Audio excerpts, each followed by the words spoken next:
The critical patriot دیکھنے والے سب دوستوں کو خوش آمدید۔ آج میرے ساتھ اسلام آباد سے شریک گفتگو ہیں وسیم الطاف صاحب۔ وسیم صاحب، آج میں بات کرنا چاہ رہا ہوں، ہمارے کچھ سلوگنز ہیں، ہمارے کچھ نعرے ہیں جو ہم اکثر رپیٹ کرتے ہیں۔ ایک نعرہ جو ہمیں سننے کو ملتا ہے وہ ہے کہ پاکستان ایک پرامن ملک ہے۔ تو سوال یہ پیدا ہوتا ہے کہ ہمیں یہ ہر روز اعلان کرنے کی ضرورت کیوں پیش آتی ہے؟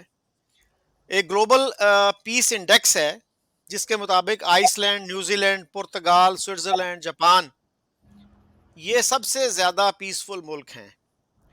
تو ان کو تو یہ بیان دینے کی ضرورت پیش نہیں آتی، تو ہمیں کیوں یہ کہنا پڑتا ہے؟ تقریباً ہر روز ہمارے فورن آفس کو دیکھ لیں، باقی جو لیڈرز ہیں وہ بھی یہ بیان دیتے ہوئے نظر آتے ہیں۔ دیکھیے، اس سے واضح طور پہ یہی سمجھ میں آتا ہے کہ پاکستان ایک پیسفل ملک نہیں ہے، نہ اندرونی طور پہ اور نہ بیرونی طور پہ۔ اندرونی طور پہ اگر آپ دیکھیں تو اس وقت ہمارے جو دو صوبے ہیں ان میں امن و امان کی صورتحال انتہائی خراب ہے، کے پی میں اور بلوچستان میں۔ آئے روز وہاں پہ دہشت گردی کے واقعات ہو رہے ہیں، اور ایک جگہ پہ انسرجنسی ہے بلوچستان میں، ایک جگہ پہ بہت زیادہ لا اینڈ آرڈر کی سچویشن خراب ہوئی ہے، بہت زیادہ انریسٹ ہے۔ اور باقی جو صوبے ہیں اور جو ہمارے ناردرن ایریاز ہیں، جو ہمارا کشمیر ہے، وہاں پہ بھی حالات کوئی تسلی بخش نہیں ہے۔ بیرونی طور پہ اگر آپ دیکھ لیں تو افغانستان کے ساتھ ہمارے تعلقات درست نہیں ہیں، ایران کے ساتھ ہماری ایک چپکلش چل رہی ہے، انڈیا کے ساتھ، ایون بنگلہ دیش کے ساتھ بھی ہمارے تعلقات کوئی بہت اچھے نہیں ہیں۔ اور اگر آپ تاریخی طور پہ دیکھیں تو آپ دیکھیں گے کہ 1947-48 میں ہم نے کشمیر میں ایک پورا ایک ہم نے وہاں پہ جتھے بھیجے جنہوں نے وہاں جا کے تو لوگوں کو مارنا شروع کر دیا، لوٹ مار شروع کر دی، ریپ اور پلنڈر کیا انہوں نے وہاں جا کے۔ اس کے بعد پھر ہم نے 1965 میں آپریشن جبرالٹر، آپریشن گرینڈ سلام شروع کر دیا، پھر 71 میں ہم نے انڈیا پہ اٹیک کر دیا۔ اس سے پہلے ہم نے ایسٹ پاکستان میں ایک فل فلیجڈ ایک ملٹری ایکشن کیا، پھر ہم نے کارگل کیا، پھر اس کے بعد ہم نے اڑی کیا، پھر ہم نے پلوامہ کیا اور پٹھان کوٹ کیا۔ تو مجھے آپ بتائیے کہ کس حوالے سے، جغرافیائی حوالے سے، تاریخی حوالے سے، اندرونی حوالے سے، بیرونی حوالے سے ہم کیسے ایک پرامن ملک ہیں؟ جی شکیل اچھا، ہاں، ایک اسی کے ساتھ جو ایک بات کی جاتی ہے نا وہ یہ ہے کہ ہماری امن کی خواہش جو ہے اس کو کمزوری نہ سمجھا جائے۔ Our desire for peace should not be taken for our weakness، یہ بھی ہے۔ اور دوسرا، آپ نے جو کچھ مثالیں ابھی دیں ان کے بارے میں ہمارا میڈیا یہ کہتا ہے کہ وہ انڈیا کے فالس فلیگ آپریشنز تھے۔ آپ کیسے رسپونڈ کریں گے اس آرگیومنٹ کو؟ دیکھیے، یہ ہر آپریشن کو فالس فلیگ آپریشن کہتے ہیں، لیکن بعد میں پھر حقیقت کھل کے سامنے آ جاتی ہے۔ مثال کے طور پہ ممبئی میں جو کچھ ہوا 2008 میں، جس میں تقریباً 250 معصوم شہری مار دیے گئے، اس پہ بھی یہی کہا جاتا رہا جی یہ فالس فلیگ آپریشن تھا، یہ پاکستان کی کوئی انوالومنٹ نہیں تھی۔ وہ تو بچ گیا اجمل قصاب، اور اس نے کنفیس کر لیا اور اس نے سارا کچھ بتا دیا، اور وہ بہت سی چیزیں ریکارڈ ہو گئیں اور وہ ریکارڈنگ سامنے آ گئیں۔ ادروائز تو آپ کے یہ طلعت حسین جیسے صحافی جو کہ خفیہ اداروں سے بریفنگ لیتے ہیں، طلعت حسین کا مجھے یاد ہے بڑا اس نے ایک پروگرام کیا تھا وہ نقشوں کے ساتھ کہ جی یہ کراچی ہے اور یہ ممبئی ہے، تو یہاں سے اگر آپ ممبئی جائیں تو آپ کو اتنے دن لگتے ہیں اور کیسے جا سکتے ہیں۔ یہ تو جی سارا کچھ وہ انڈیا نے خود کیا، لیکن بعد میں پھر ثابت ہوا کہ اس میں یہ لشکر طیبہ انوالوڈ تھا، وہ لکھوی گروپ اس میں بھرپور طور پہ ملوث تھا۔ اور پھر اسلام آباد میں آج بھی 2 FIRs موجود ہیں لکھوی گروپ کے خلاف، جو کہ اس دہشت گردی کی واردات کے نتیجے میں کاٹی گئی تھی یہاں پہ. تو یہ کہنا کہ جناب ہم تو کسی میں بھی انوالوڈ نہیں تھے، کسی دہشت گردی کی واردات میں انوالوڈ نہیں تھے، اور یہ فالس فلیگ آپریشنز تھے اور یہ سب کچھ، یہ بالکل جھوٹ ہے، اور یہ سارا کچھ گھڑا گھڑایا ہے. یہ بڑے پیٹ قسم کے ان کے بیانات ہیں جو انہوں نے اپنے پاس رکھے ہوئے ہیں. تو ہر ایسے موقع پہ اس طرح کے بیانات جاری کر دیے جاتے ہیں. جی اچھا، وہ ایف آئی اے کے ایک سابق ڈائریکٹر جنرل تھے، کھوسا صاحب، جی چیف جسٹس کے بھائی تھے وہ، انہوں نے بھی کچھ ایسا آرٹیکل لکھا تھا ڈان میں اسی حوالے سے، آپ کے علم میں ہے وہ؟ جی جی بالکل ہے. ہوں، اس کے بارے جی میں کیا کہیں گے؟ دیکھیے، وہ ایک پروفیشنل آفیسر تھے، ہوں، اور انہوں نے بڑا انالیٹیکلی آبجیکٹیولی انہوں ہوں، نے اس پوری سچویشن کو انالائز کیا. اور اب ظاہر ہے کہ بہت کھل کے تو آپ چیزیں اس طرح سے نہیں لکھ سکتے، اس طرح سے آپ وہ سارا کچھ بیان نہیں کر سکتے، لیکن دبے لفظوں میں وہی کچھ انہوں نے بیان کیا جو کہ معلوم ہے سب کو. اچھا، ہمارے ہاں ففتھ جنریشن وار فیئر کی بہت بات کی جاتی رہی ہے، تو اس کو کیسے دیکھتے ہیں آپ؟ اور کیا پاکستان جو ہے وہ واقعی وکٹم ہے ففتھ جنریشن وار فیئر کا؟ اور پھر کیا فرق کیا ہے فورتھ جنریشن وار فیئر اور ففتھ جنریشن وار فیئر؟ کیا یہ ایک سلوگن کے طور پہ ہمارے یوز کیا جاتا ہے؟ جو میں نے تھوڑا بہت اس پہ سرچ کی تو اس میں پتا چلتا ہے کہ جی 2003 سے یہ ٹرم یوز ہو رہی ہے. رابرٹ سٹیل تھے، پھر ڈینیل ایبٹ تھے، پھر ایک اور صاحب تھے ولیم لائنڈ، تو ان کا بھی آپس میں اتفاق نہیں ہے کہ یہ فورتھ جنریشن چل رہی ہے کہ ففتھ چل رہی ہے. تو ہمارے ہاں میرا خیال ہے سب سے زیادہ پاکستان میں اس کا تذکرہ ہوتا ہے ففتھ جنریشن وار فیئر کا. تو یہ کیا ہے یہ؟ دیکھیے جی، یہ آ، ہمارے ایک محکمے نے یہ ٹرم گھڑی تھی، ہوں، اور ان لوگوں کو ٹارگٹ کرنے کے لیے گھڑی گئی تھی جو کہ محکمے کی پالیسیز سے ہٹ کے کوئی نیریٹو ڈیولپ کر رہے تھے. تو اس وقت کہا یہی گیا کہ یہ لوگ جو ہیں یہ ایک طرح سے ہمارے انٹرنل اینیمیز ہیں. کچھ تو ہوں، ہمارے ایکسٹرنل اینیمیز ہیں اور انٹرنل بھی ہیں. اور انٹرنل یہ لوگ ہیں جو کہ سوشل میڈیا کے ذریعے یہ ہماری ریاست کو انڈرمائن کر رہے ہیں، ہماری ریاست کے خلاف ایک بیانیہ، ایک نیریٹو ڈیولپ کر رہے ہیں، اور ہمیں ان کا مقابلہ کرنا ہے. اور ہوں، حقیقت یہ ہے کہ انہی واریئرز کو تیار کرنے میں بھی انہی کا ہاتھ تھا جو کہ پھر انہی کے خلاف ہو گئے، اور ہوں، انہوں نے بھرپور طور پہ ان کی پالیسیوں کے حوالے سے لکھنا شروع کر دیا. تو ہوں، ان کو پھر ففتھ جنریشن واریئرز یا ففتھ جنریشن وارفیئر کا نام دیا گیا. وہ تمام جو کیمپین ایک طرح سے چلا رہے تھے لوگ. لیکن بات یہ ہے کہ آپ خود بھی تو پالیٹکس میں انوالو رہے، آپ خود بھی تو بہت سی ایسی سرگرمیوں میں انوالو رہے جن پہ آپ کو خود بھی شرمندہ ہونا پڑا. تو جب اگر کوئی اس کے بارے میں لکھتا ہے تو پھر اس کو برداشت کرنے کا حوصلہ بھی رکھیں. یہ تو ممکن نہیں ہے نا کہ آپ سب کچھ کرتے رہیں اور دوسرے خاموش رہیں. خاموش تو اب کوئی نہیں رہتا نا. سوشل میڈیا کا زمانہ ہے، لوگ آپ کو آبزرو کر رہے ہیں، آپ کو دیکھ رہے ہیں، آپ کیا کر رہے ہیں، آپ کا کیا کنڈکٹ ہے، تو وہ تو لکھیں گے اس حوالے سے. یعنی مطلب یہ کہ آپ کو ہر کام کرنے کی آزادی ہو، چھوٹ ہو، جو کرنا چاہیں آپ کریں. لیکن اگر کوئی یہ کہے کہ یار آپ کی انوالومنٹ ہے پالیٹکس میں یا دوسرے ریاست کے معاملات میں یا دوسرے اداروں کی فنکشننگ میں، تو پھر آپ کہیں جی یہ تو ففتھ جنریشن وارفیئر ہے. ایسے تو نہیں ہے. دیکھیں نا، اگر ایک وکیل ہے پنجوتھا، ہوں، فاروق پنجوتھا، اس کو غائب کر دیا جائے تو آپ یا میں کہوں کہ جی یہ غلط ہے کہ ایک بندے کو آپ نے اس طریقے سے اغوا کر لیا ہے، اس کا کوئی نام و نشان بھی نہیں مل رہا، تو آپ کہیں جی کہ آپ ففتھ جنریشن وارفیئر کر رہے ہیں. آپ ہوں، آپ کیوں لکھ رہے ہیں اس بارے میں؟ تو جب آپ یہ سب کچھ کریں گے، آپ لوگوں کو اٹھا لیں گے، لوگوں کو دھمکیاں دیں گے، لوگوں کو آپ غائب کر دیں گے، تو پھر ظاہر ہے کہ اس کے بارے میں آواز بھی اٹھے گی. ہوں، تو اب کہنا کہ وہ آواز جو ہے وہ 5th جنریشن وارفیئر ہے. تو اب I don't know 5th generation warfare ہے یا کیا ہے، لیکن بہرحال وہ ایک ری ایکشن تو ہوگا نا پھر جب آپ کی طرف سے کوئی ایکشن ہوگا تو. جی شکیل صاحب. جی.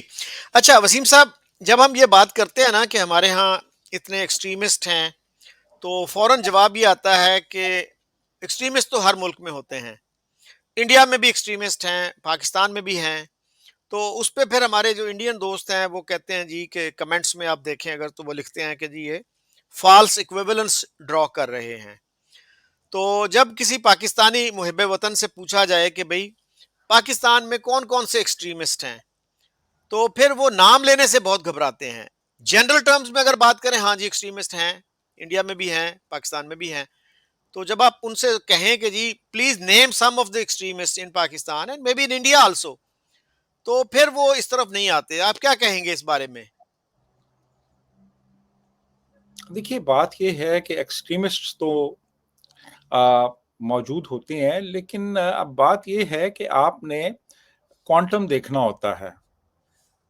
آپ نے یہ دیکھنا ہوتا ہے کہ ایک ملک میں کتنے ایکسٹریمسٹس ہیں اور اس کے مقابلے میں دوسرے ملک میں کتنے ایکسٹریمسٹس ہیں. ہوں، اب آپ کہیں جی کہ پاکستان میں ایکسٹریمزم ہے تو، اور دوسرا بندہ کہے جی وہ تو امریکہ میں بھی ایکسٹریمزم ہے، تو پھر ہم نے یہ دیکھنا ہے کہ امریکہ میں کتنا ایکسٹریمزم ہے اور پاکستان میں کتنا ہے.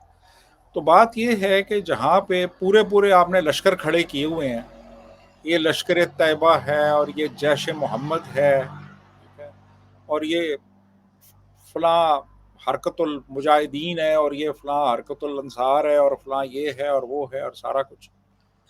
تو اب اس کو آپ کمپیئر کریں، لیٹ سے کہ جی یہ دوسری طرف بھی ایکسٹریمسٹس ہیں، تو میرا خیال ہے کہ یہ اس طرح سے یہ جو بیلنسنگ ایکٹ ہے نا، یہ اس کا مقصد یہ ہوتا ہے کہ بات کو ہوا میں اڑا دیا جائے. کہ اگر ایک بندہ ایک اعتراض کر رہا ہے تو وہ نہیں یار یہ ہر جگہ پہ ہے، بات ختم ہو جائے گی وہاں پہ، یہ تو ہر جگہ پہ ہے جی، تو اس پہ کیا رونا، اس پہ کیا کوئی ریمیڈیل ایکشن لینا، یہ تو ہر جگہ پہ ہے جی. تو میرا خیال ہے کہ ہمیں تھوڑا سا ذرا آبجیکٹیولی دیکھنا پڑے گا ان چیزوں کو. ہمارے ہاں باقاعدہ ریاستی سطح پہ ایکسٹریمزم کو پروموٹ کیا گیا ہے اور ابھی بھی پروموٹ کیا جا رہا ہے. ہماری ہوں. ٹیکسٹ بکس میں پروموٹ کیا جا رہا ہے، ہمارے ممبروں پہ مسجدوں میں مدرسوں میں ایکسٹریمزم کو پروموٹ کیا جا رہا ہے.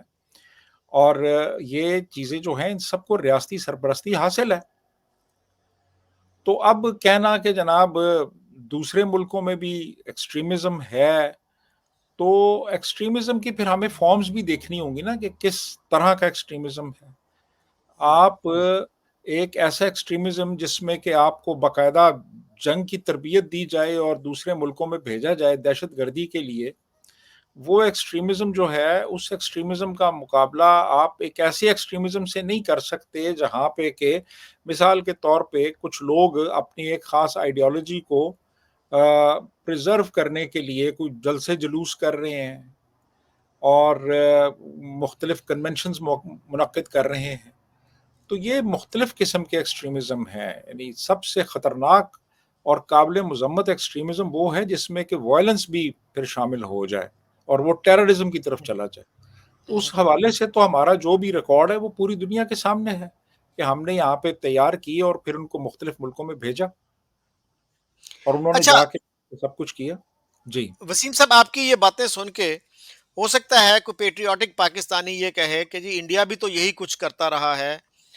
کلبھوشن یادو کا کیا ہے قصہ، پھر اس کو کیسے دیکھتے ہیں آپ؟ دیکھیے کلبھوشن یادو کے حوالے سے میرا اپنا جو نقطہ نظر ہے وہ یہ ہے کہ کلبھوشن یادو کے بارے میں جتنی بھی انفارمیشن آئی ہوں، وہ ایک سیکیورٹی ادارے کی طرف سے آئی. وہ کون تھا، کہاں سے پکڑا گیا اور وہ کن ایکٹیویٹیز میں انوالوڈ تھا، یہ چیزیں اس وقت کھل کے قوم کے سامنے آتی اگر اس کا ایک اوپن ٹرائل ہوتا. اس کا تو اوپن ٹرائل ہوا ہی نہیں. وہ تو شروع سے سیکیورٹی اداروں کی تحویل میں رہا اور اس کے بارے میں جو بھی انفارمیشن آئی وہ وہاں سے آئی. تو اب میں صرف یہ کہنا چاہوں گا کہ ذاتی طور پہ میں سمجھتا ہوں کہ جن سورسز سے اس کے بارے میں انفارمیشن آئی ان کی اپنی کریڈیبلٹی انتہائی کوشچنیبل ہے، انتہائی۔ جرمن ڈپلومیٹ نے یہ کہا تھا، اور انڈینز بھی یہ کہتے ہیں، کہ چابہار سے اس شخص کو طالبان نے اغوا کیا اور اس کے بعد پھر اسے یہاں لا کے اور ہمارے سیکورٹی اداروں کے حوالے کر دیا، اور اس کے پکڑے جانے کے بعد کافی دنوں کے بعد، تقریباً 1 مہینے کے بعد، جب ایرانی صدر نے پاکستان کا دورہ کرنا تھا تو یہ کلبھوشن کا ڈرامہ جو ہے یہ منظر عام پہ لایا گیا، اور اس وقت پھر یہ ڈسکلوز کیا گیا کہ جی یہ اس طرح سے اس طرح سے اس طرح، اور اس سے کافی زیادہ پھر وہ جو ایرانین پریزیڈنٹ کا جو وزٹ تھا وہ ایک طرح سے سیبوٹاج ہو گیا۔ ٹھیک ہے جی۔ تو میں سمجھتا ہوں کہ اب آپ اس کی چارج شیٹ اگر دیکھیں نا تو میرا خیال ہے شاید ہی کوئی ایسا جرم ہو جو اس کے کھاتے میں نہ ڈالا گیا ہو، کہ وہ یہ بھی کر رہا تھا، وہ اس ایکٹیویٹی میں بھی انوالو تھا، وہ اس ایکٹیویٹی میں بھی انوالو تھا، وہ اس میں بھی تھا، وہ یہ تھا وہ تھا۔ تو یہ ساری انفارمیشن اس کے بارے میں ہمیں ان ذرائع سے آئی جنہوں نے بھٹو صاحب کی جو کوٹھی تھی 70 کلفٹن، اس کے اندر سے خفیہ دستاویزات برآمد کی تھیں۔ جب ان کا تختہ الٹا گیا تھا تو کہا گیا تھا جی کہ وہ 70 کلفٹن سے جی بڑے خفیہ دستاویزات برآمد ہوئی ہیں جو کہ غالباً انڈیا کو دی جانی تھی۔ یہ انہی سورسز نے کلبھوشن کے بارے میں ہمیں ساری انفارمیشن دی، انہی سورسز نے ہمیں انفارمیشن دی جنہوں نے نواز شریف کو، بے نظیر کو سیکیورٹی رسک قرار دیا۔ تو اب بات یہ ہے کہ پھر کیا کریڈیبلٹی رہ جاتی ہے؟ سوال تو یہ ہے۔ باقی اگر وہ واقعی مان لیتے ہیں وہ جاسوس تھا، وہ پاکستان میں آیا ہوا تھا اپنے اصلی پاسپورٹ کے ساتھ، ویسے بائی دا وے جاسوس اپنا اصلی پاسپورٹ اپنے اصلی نام کے ساتھ نہیں رکھتے اپنے پاس، لیکن پھر بھی چلے مان لیتے ہیں کہ وہ تھا یہاں پہ جاسوسی کر رہا تھا۔ تو یار جاسوسی کون نہیں کرتا؟ آپ جاسوسی نہیں کر رہے وہاں پہ ان کے ملک میں جا کے؟ آپ نے کبھی جاسوسی نہیں کی اگر وہ جاسوسی کر رہا تھا یہاں پہ؟ آپ اگر وہ چلو یہ بھی مان لیتے ہیں کہ وہ ٹیررزم انوالو تھا، تو یار آپ خود بھی تو انوالو رہے ہیں نا کشمیر میں، آپ نہیں رہے انوالو، آپ افغانستان میں نہیں رہے، آپ ایران میں نہیں رہے، آپ بھی تو انوالو رہے ہیں نا۔ تو وہ کون سی ایسی حرکت کر رہا تھا، کون سا ایسا کام کر رہا تھا جو کہ آپ نے نہیں کیا؟ جاسوس یا ٹیررسٹ کا تو یہی کام ہوتا ہے نا، وہ یہ سب کچھ کرے۔ جی شکیل بھائی۔ اچھا، اس میں وسیم صاحب یہ کہیں گے کچھ لوگ کہ کشمیر جو ہے نا، Kashmir is a different kind of territory, وہ ایک انٹرنیشنلی ڈسپیوٹیڈ ٹیریٹری ہے، اور بلوچستان جو ہے اس کے بارے میں اس طرح کا کوئی ڈسپیوٹ نہیں ہے۔ So how would you answer that criticism? دیکھیے کشمیر کا جہاں تک تعلق ہے تو ہمارا جو اسٹیٹ نیریٹو ہے وہ یہی ہے کہ اس پہ ناجائز قبضہ کیا گیا تھا۔ اب اگر بلوچستان کو آپ دیکھیں تو بلوچستان پہ بھی تو ملٹری ایکشن ہوا تھا نا، اور بلوچستان کو بھی وہ جو خان آف کلات تھا وہ اس کو تھریٹ کر کے تو انیکسیشن کی گئی تھی نا بلوچستان کی۔ لیکن اب بات یہ ہے کہ وہ انڈیا چونکہ اس کو یونائٹڈ نیشنز میں لے گیا، اگر ریزولوشنز پاس ہو گئے تو وہ اسی کو پھر یہ لے کے اب تک چل رہے ہیں ان ریزولوشنز کو، جبکہ شملہ معاہدہ جو ہوا تھا اس کے بعد پھر ان ریزولوشنز کی اہمیت ختم ہو گئی۔ اور دوسری چیز یہ ہے کہ وہ ریزولوشنز جو ہیں وہ ریکمنڈیٹری ہیں، اور اس طرح کے کوئی 1200-1300 ریزولوشنز پڑے ہوئے ہیں یو این سیکیورٹی کاؤنسل میں پڑے ہوئے ہیں اس طرح کے، تو وہ سارے جو ہیں وہ اس طرح سے وہ ریکمنڈیٹری ہیں، وہ کوئی انفورسیبل اس طرح سے نہیں ہے۔ ٹھیک ہے جی۔ بلوچستان کا ایشو جو ہے، اگر فرض کریں کہ اس وقت کوئی خان آف کلات جو ہیں وہ وہاں سے بھاگ جاتے، یا وہ بھی کوئی ایک ریزولوشن وہ بھی پاس کروا لیتے کوئی وہاں سے جی کہ ہمیں زبردستی انیکس کیا گیا ہے، تو وہ بھی ایک ایشو پھر چل رہا ہوتا اسی طرح وہاں پہ، لیکن ایسا ہوا نہیں۔ لیکن بہرحال یہ ہے کہ اب ظاہر ہے کہ بلوچستان جو ہے وہ تو پھر ایک پاکستان کا بعد میں وہ حصہ بن گیا. تو اس طرح سے پھر وہ سچویشن نہیں ہوئی. کشمیر میں بلوچستان میں دوسرا پھر کوئی ایسی فورن انوالومنٹ بھی نہیں تھی کہ وہاں پہ کوئی بہت زیادہ وہ اس طرح سے انسرجنسی ایک ڈیولپ ہو. کشمیر میں ہم پوری طرح انوالو رہے تو وہاں پہ وہ سچویشن ڈیٹیریوریٹ ہوئی وہاں پہ. لیکن اب میرا خیال ہے کہ بہت حد تک انہوں نے کنٹرول کر لیا ہے. الیکشنز بھی ہو گئے ہیں وہاں پہ اور وہ سارے کہتے ہیں کہ فری اینڈ فیئر الیکشنز ہوئے ہیں. ویسے وہ اب یونین کا حصہ بھی بن چکا ہے. تو میرے خیال میں اب پریکٹیکلی کشمیر ایشو کوئی اب ایشو ہے نہیں. جی اچھا، کلات کے بارے میں آپ کے علم میں ہوگا، ایئر مارشل اصغر خان کا ایک کافی مشہور آرٹیکل تھا، میرے خیال ہے 2002 میں ڈان میں چھپا وہ، جس میں انہوں نے کہا تھا کہ Kalat succession was obtained at gun point. جی اور میرے علم میں نہیں ہے کہ کسی نے ان کو ڈسپیوٹ کیا ہو. اور ان کا ایک اور مشہور بیان بھی ہے کہ جتنی بھی انڈیا پاکستان کی جنگیں ہوئی ہیں ان کا جو آغاز ہے، جو سٹارٹ ہے، وہ پاکستان کی طرف سے ہوا. بالکل ایسے ہی.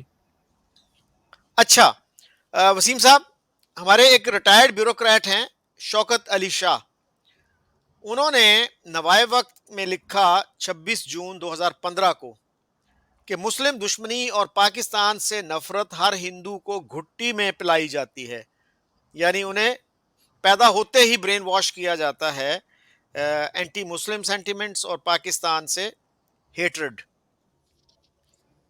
تو کس طرح دیکھتے ہیں آپ اس بیان کو؟ ایک وہ اب بیوروکریٹ ہیں وہ یا تھے، آئی ڈونٹ نو، میں تو ان کو نہیں جانتا. یہ اس طرح کی چیزیں بہت سے ہمارے ہاں لوگوں نے لکھی ہیں. غلام احمد پرویز انہوں نے لکھی، اور بہت سے لوگ ہیں ہمارے ہاں جو اس قسم کی چیزیں لکھتے رہے.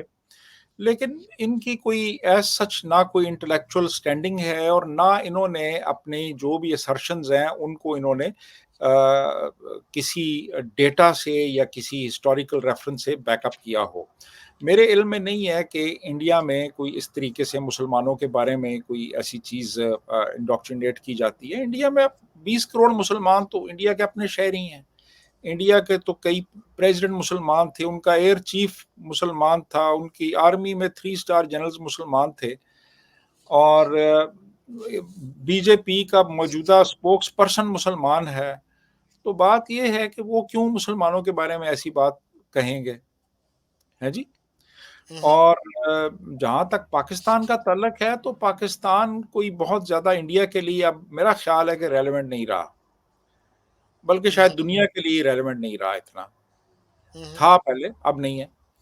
تو اب میرا خیال ہے ضرورت ہی نہیں ہے اس چیز کی کہ کسی کو پاکستان کے بارے میں نفرت سکھائی جائے. پاکستان میں جو کچھ ہو رہا ہے، جو حالات و واقعات ہیں، وہی لوگ دیکھ لیں تو میرا خیال ہے ان کو پتہ چل جائے گا کہ ملک کیسا ہے، کیا ہے، حکومت کیسے چلتی ہے، یہاں پہ کیا ریاست ہے، کیا پالیسی ہیں.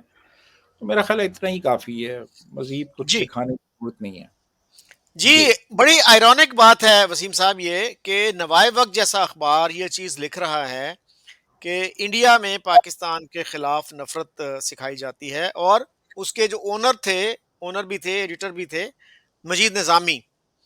تو مجید نظامی صاحب کے جو سٹیٹمنٹس ہیں، مثلا جنرل ضیاء نے ایک دفعہ ان کو آفر کی، یہ غالباً 80s کی بات ہے، کہ نظامی صاحب میں انڈیا جا رہا ہوں، آپ بھی میرے ساتھ چلیں. تو وہ جناب غصے میں آ گئے، کہتے ہیں میں اگر انڈیا گیا نا تو میں ٹینک پہ بیٹھ کے جاؤں گا ایز اے کانکرنگ ہیرو. اور ان کی دلی خواہش کیا تھی، ان کے اپنے اخبار میں چھپ چکی ہے کہ میری دلی خواہش یہ ہے کہ مجھے ایک میزائل کے ساتھ باندھ کے، نیوکلیئر میزائل کے ساتھ باندھ کے انڈیا پہ گرا دیا جائے. تو اس اخبار میں یہ بھاشن دیا جا رہا ہے کہ انڈیا میں نفرت سکھائی جاتی ہے. اور پرویز صاحب کا آپ نے نام لیا، غلام احمد پرویز، جو سمجھے جاتے تھے قرآنک لبرل قرآنک اسکالر، جی انہوں نے اپنا ایک کتابچہ لکھا ہندو کیا ہے اور کیا چاہتا ہے، اور نوائے وہ وقت نے 2004 میں وہ ریپروڈیوس کیا، اور جس میں یہ لٹرل ڈیمونائزیشن تھی of the demonization. Entire Hindu community, صرف انڈیا کے ہندوؤں کو نہیں. تو بھائی پاکستان میں بھی ہندو ہیں، امریکہ میں ہیں، آسٹریلیا میں، شاید ہی کوئی ملک ایسا ہو جہاں نہ ہو. تو آپ نے بیک جنبش قلم پوری دنیا کے ہندوؤں کو ڈیمونائز کر دیا اور ان کو کہا کہ یہ تو ہندو انسان نظر آتے ہیں نہیں یہ، دے آر بلڈ نہیں تھرسٹی وہ ہاں ٹھیک ہے، میرا خیال ڈیٹیلز میں جانے کی ضرورت نہیں، جی۔ بہرحال ہاں تو تو اس اب طرح کی لینگویج آپ اگر ایک اخبار میں، مین سٹریم اخبار میں چھاپ رہے ہیں، اگر انڈیا کے کسی اخبار میں اس طرح کی چیز چھپ جاتی مسلمانوں کے خلاف، تو آپ دیکھیے اس کا کیا ریئیکشن ہوتا انڈیا میں، بنگلہ دیش میں، پاکستان میں۔ بالکل صحیح کہہ رہے ہیں آپ جی، بالکل صحیح کہہ رہے ہیں. یہ ہمارے جو سو کالڈ انٹلیکچوئلز تھے یہاں پہ، یہ تو نفرت کو باقاعدہ طور پہ سسٹمیٹیکلی پروموٹ کرتے رہے یہ سارے، یہ چاہے مجید نظامی ہو یا غلام احمد پرویز ہو یا کوئی اور ہو، یہ لوگ تو باقاعدہ طور پہ یہ نفرت پھیلاتے رہے یہ سارے. یہ مجید نظامی جو ہے یہ شخص، یہ بالکل یہ سسٹمیٹیکلی یہ سارا کچھ کرتا رہا. تو اب بات یہ ہے کہ یہ تو اب چیز موجود ہے ہمارے ہاں، یہ لوگ جو ہیں یہ سارا کچھ یہ بڑا ایک خشوع و خضوع کے ساتھ یہ سارا کچھ کرتے رہے ہیں، یہ یعنی باقاعدہ نفرت کی تربیت دیتے رہے ہیں یہ نوجوانوں کو. تو اب مطلب یہ کہ اس پہ تو رویا پیٹا جا سکتا ہے یار، کیا یہ لوگ کر رہے ہیں اور کس طرح سے کر رہے ہیں. مجید نظامی کو دیکھ لیں اب کہ یہ شخص جو ہے یہ کس طریقے سے یعنی نفرت کا پرچار کر رہا ہے کہ جی مجھے آپ میزائل پہ بٹھائیں اور ادھر مجھے فائر کر دیں. تو یہ اور اب یہ شخص جو ہے یہ نواز شریف کا بڑا ایک وہ گرو رہا ہے یہ جی مجید نظامی جو ہے. اور مجید نظامی اب خود سوچ لیں کہ اس قسم کی اگر وہ باتیں کر رہا ہے تو کس طرح کا بندہ ہوگا، کس کماش کا وہ بندہ ہوگا، اور کس قسم کی اس نے چیزیں اپنے اخباروں میں لکھی ہوں گی اور پروموٹ کی ہوں گی. جی بلکہ شکیل. وسیم صاحب، میں نے تو یہ بھی سنا ہے کہ نواز شریف کے والد صاحب جو تھے میاں شریف، ہاں انہوں نے نظامی صاحب کو یہ آفر کی تھی کہ آپ پریزیڈنٹ آف پاکستان بن جائیں، تو some how he actually declined, ورنہ اس طرح کے خیالات رکھنے والا بندہ پاکستان کا صدر بھی بن سکتا تھا. اچھا، ایک اور جو فرد جرم انڈیا کے خلاف ہمارے ہاں لگائی جاتی ہے، اور پچھلے 10-12 سال میں اس میں زیادہ شدت آ گئی، اور وہ یہ ہے کہ انڈیا میں اقلیتوں کا قتل عام ہو رہا ہے، خاص طور پہ مسلمانوں کا، اور اس میں میسیکر کا لفظ بھی یوز کیا جاتا ہے اور نسل کشی یعنی جینوسائیڈ کا بھی. اور اس کے ساتھ یہ بھی کہا جاتا ہے کہ پاکستان میں اقلیتوں کی نکسیر بھی نہیں پھوٹتی، یعنی they never even suffer a nose bleed. اور ہمارے صدیق الفاروق صاحب تھے پچھلے دور میں، نواز شریف صاحب کے بڑے قریبی تھے وہ، انہوں نے کہا تھا کہ اقلیتوں کو کس طرح ٹریٹ کرنا چاہیے، یہ چیز بھارت کو پاکستان سے سیکھنی چاہیے. نہیں، یہ انہوں نے تنزن کہا تھا یا سیریسلی کہا تھا؟ سیریسلی جی. اوکے.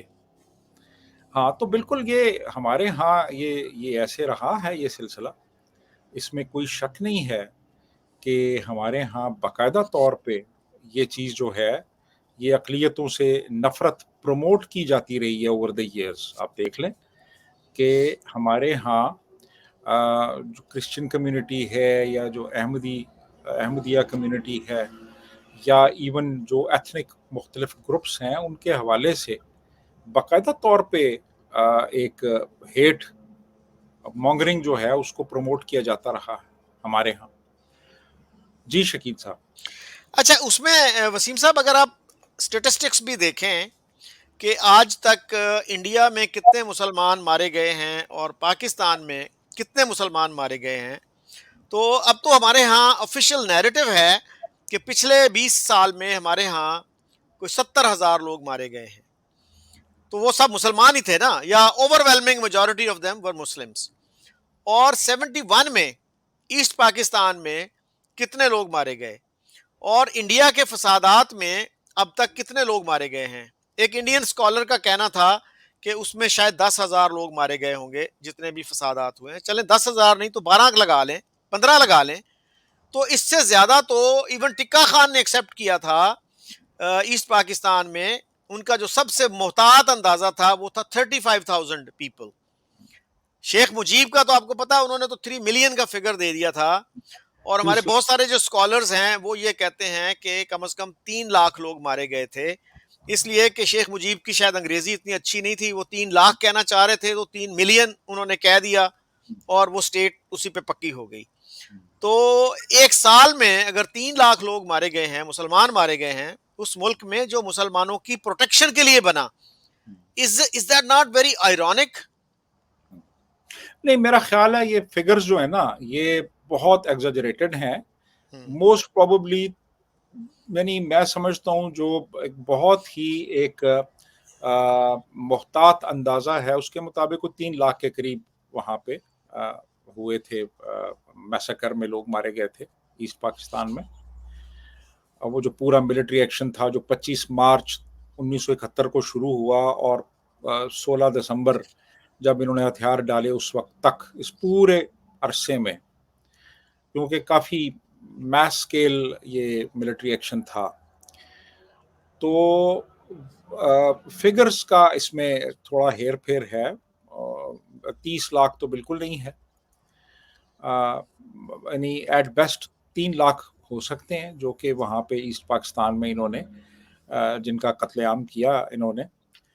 تو اب مطلب سوال آپ کا کیا تھا اس میں، یعنی آپ کیا کہنا مطلب چاہ اس میں اگر آپ اب نمبرز دیکھیں، نمبرز جو ہیں رہے؟ تو انڈیا میں کتنے مسلمان مارے گئے ہیں پچھلے 75 سال میں، ہاں 76 سال میں، اور پاکستان میں کتنے مارے گئے ہیں؟ تو یہ ہمارا جو سیلف رائچسنس ہے وہ تو پنکچر ہو جاتا ہے نا اگر آپ فیکٹس اینڈ ایگزیکٹلی. فگرز کو دیکھیں. جی ہاں، اب دیکھیں نا 70-80 ہزار اگر یہ کہتے ہیں کہ یہ جو وار اینڈ ٹیرر میں مارے گئے، 80 ہزار وہ لے لیں، 3 لاکھ وہ لے لیں، تو 3,80,000 تو یہی ہو گئے.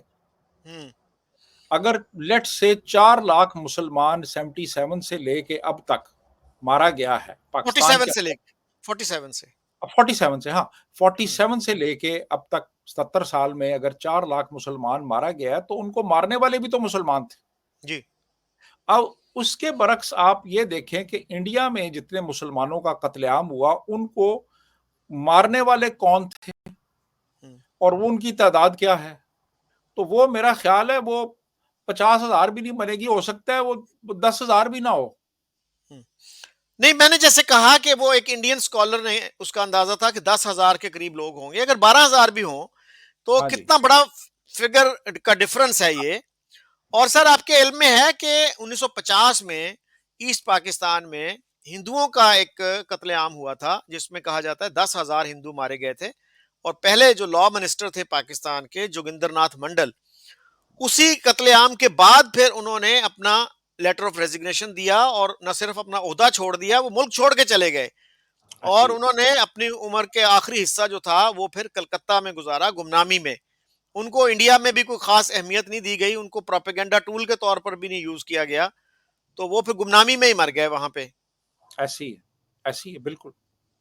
وہ جوگندر ناتھ منڈل جو ہے وہ پہلے جی وزیر قانون تھے، جی اور وہ 1950 میں وہ ملک چھوڑ کے چلے گئے تھے. جی انہوں نے جب بہت سے ایون اس کے علاوہ بھی لوگ تھے جو کہ مختلف سروسز میں تھے. کرنل بخشی تھے آرمی میڈیکل کور کے، ہندو تھے وہ، تو انہوں نے پاکستان کے لیے آپٹ کیا تھا، لیکن جب انہوں نے حالات دیکھے یہاں پہ تو وہ بھی چھوڑ کے چلے گئے. بعد میں ان کا پینشن کا بڑا مسئلہ بنا تھا وہاں پہ انڈیا میں. انہوں نے کہا جی کہ آپ تو وہاں رہ گئے تھے تو آپ وہاں جا کے پینشن کلیم کریں، آپ یہاں پینشن کیوں کلیم کر رہے ہیں. تو اسی طرح اور بہت سے آپ کو یعنی بہت سی فیملیز تھیں، بہت سے لوگ تھے یعنی گورنمنٹ سروس میں جو یہاں پہ رہ گئے تھے پاکستان میں، لیکن جب انہوں نے دیکھا کہ یہاں تو اب جینا ممکن نہیں رہا اس سو کالڈ آئیڈیالوجیکل اسٹیٹ میں، تو پھر وہ چھوڑ کے تو وہ انڈیا چلے گئے اور وہاں جا کے وہ سیٹل ہو گئے. تو ظاہر ہے جب آپ مذہب کے نام پہ لوگوں کو تقسیم کر دیتے ہیں تو پھر دوسرے مذاہب کے لوگوں کا انٹیگریٹ کرنا اس سو کالڈ آئیڈیالوجیکل اسٹیٹ میں بڑا مشکل ہو جاتا ہے. جی شکیل. اچھا وسیم صاحب، آخر میں یہ بتائیے گا کہ کوئی کیا کہتے ہیں light at the end of the tunnel کو نظر آتی ہے آپ کو، کوئی امید کی کرن؟ کیا کیا جائے کہ ہم اس بھنور میں سے، اس کرائسس میں سے نکل آئیں اور ہمارے عوام جو ہیں وہ کوئی سکھ کا سانس لے سکیں؟ ایک نیا ملک جب آپ بناتے ہیں تو اس کا بیسک مقصد یہی ہوتا ہے نا کہ to give a better life, to give a good life to your citizens. تو وہ تو خواب ہمارا پورا نہیں ہوا، اور وہ لگتا بھی نہیں ہے کہ ہمارے جو ہے ہماری رولنگ ایلیٹ جو ہے ان کے لیے کوئی اہمیت رکھتا ہے. تو پھر بھی کیا کیا کیا جانا چاہیے کہ ہم کسی بہتری کی طرف جائیں اور خود بھی سکھ کا سانس لیں, اپنے ہمسایوں کو بھی سکھ کا سانس لینے دیں؟ دیکھیے بات یہ ہے کہ سب سے امپورٹنٹ ترین چیز یہ ہے کہ ہم جو ایک نیشنل سیکیورٹی اسٹیٹ ہے نا, اس کو ہم ری ڈیفائن کریں کہ یار یہ کیا ہے. اور ایٹ بیسٹ ہم یہ کر سکتے ہیں کہ ہم تھوڑا سا جو ٹلٹ ہے نا ہمارا, جو کہ بہت زیادہ اس وقت ایک نیشنل سیکیورٹی اسٹیٹ کی جانب ہے, اس کو تھوڑا سا بیلنس آؤٹ کریں اور کچھ تھوڑا سا ویلفیئر کی طرف آئیں. اور اس میں ہم اپنے ٹیکسٹ بکس کے اندر تبدیلیاں کر سکتے ہیں. ہم اپنے جو یہاں پہ مختلف گروپس ہیں جو ایکسٹریمزم کو پروموٹ کر رہے ہیں, ان کو ہم کچھ برائڈل کر سکتے ہیں جو ان برائڈلڈ ہیں اس وقت. اور سفارتی سطح پہ ہم جو ہمسایہ ممالک ہیں ان کے ساتھ کچھ انیشیٹ کر سکتے ہیں, ڈائلاگ کوئی ہم انیشیٹو لے سکتے ہیں. اور یہ میرا خیال ہے کچھ بنیادی چیزیں اگر ہم شروع کر دیں, کوئی ٹریڈ شروع کر دیں, کوئی ہم ایک اکنامک ایکٹیویٹی شروع کریں اپنے ہمسایوں کے ساتھ, تو پھر میرا خیال ہے کہ with the passage of time gradually حالات بہتر ہو جائیں گے. لیکن اگر ہم دن رات پروپیگنڈا بھی کریں, ہم ایکسٹریمسٹ ایلیمنٹس کو پیٹرنائز بھی کریں, ہم اپنی ٹیکسٹ بکس میں بچوں کو نفرت بھی پڑھائیں, اور پھر ہم کہیں جی کہ ہم اپنے آپ کو ہمارا ملک بدل جائے گا, تبدیلی آ جائے گی, تو ایسے تبدیلی نہیں آئے گی. آپ کو عملی طور پہ اقدامات کرنے پڑیں گے, تو تبھی پاسبل ہوگا کہ اس طرف پیش رفت ہو. ادروائز مجھے کوئی ایسا فی الحال امکان نظر نہیں آ رہا. جی وسیم صاحب, اس میں میرا خیال ہے کہ اپنے لوگوں کو یہ بات بھی سمجھانے کی ضرورت ہے. بہت سارے لوگ جو ہے نا ہمارے, وہ شاید جینونلی یہ فیل کرتے ہیں کہ اگر ہم نے اپنا ڈیفنس بجٹ جو ہے وہ کم کر دیا تو انڈیا ہمیں کھا جائے گا. تو اس پہ ان کو سمجھانے کی ضرورت یہ ہے کہ انڈیا میں آج کہیں یہ خواہش نہیں پائی جاتی کہ ہم پاکستان کو یا بنگلہ دیش کو یا کسی اور ملک کو انڈیا کا حصہ بنا لیں. اور ایسے ہی پاکستان کو تو بالکل بھی نہیں کہ اتنی ہوسٹائل پاپولیشن کو وہ اپنے ملک میں سٹیزن بنا کر وہ کیوں اپنے ملک کو تباہ کرنا چاہیں گے. اور بالکل یہ وہ بات ہے جو پنڈت نہرو نے بھی کی 1948 میں, کہ بھئی مجھے اگر آفر کی بھی جائے کہ میں پاکستان کو دوبارہ شامل کر لوں انڈیا میں, تو میں کہوں گا تھینکس بٹ نو تھینکس.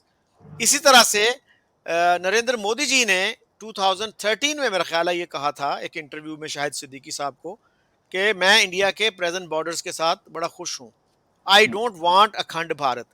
تو یہ جو ہمارے ہاں خوف ہے نا, اور ہم 24/7 ملک کے جواز کو ہی ثابت کرنے کے لیے, اس کی کریشن کو ثابت کرنے میں لگے رہتے ہیں, تو I think we should stop doing that, we should move on, آگے کی طرف دیکھیں. جیسے وہ آئی رحمان نے ایک دفعہ کہا تھا کہ نوائے وقت جو ہے نا وہ 1947 سے ایک ہی اداریہ لکھتا آ رہا ہے. سو اس ایک اداریے سے ہمیں نکلنا چاہیے.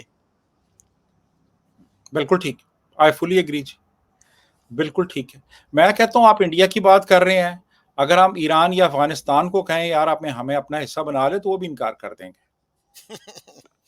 Okay, thank you very much Waseem sahab. Thank you جی, آپ بہت نے آپ نے کافی تھاٹ پرووکنگ باتیں کی, اور میں امید کروں گا کہ لوگ ان پہ غور کریں, اور جو ڈس ایگری بھی کرتے ہیں تو ان کے لیے میرا پلیٹ فارم حاضر ہے, وہ آئیں اور اپوزنگ ویو دیں, تاکہ یہ معاملہ کچھ آگے بڑھے, ڈسکشن ہیلتھی طریقے سے کچھ اچھے نتائج پروڈیوس کرے. Thank you.